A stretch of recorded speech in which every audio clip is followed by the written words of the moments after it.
Back in the days, this stupid thing of finding a $10,000, like, oh, please give me $10,000. I need $10,000. I need $10,000 because we're living paycheck by paycheck, right?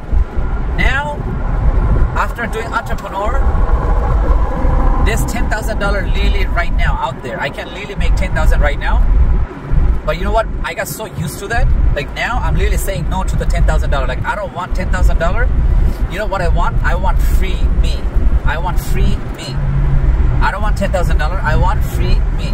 If I wouldn't get the $10,000, a lot of my bill would have get paid advance, right?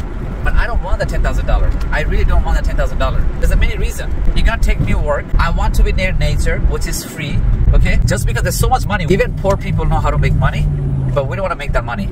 Hell no. I know how to make money. Why the fuck would I make money? Easily, I can save up like $40,000 on a month, right? $40,000, I can easily save it.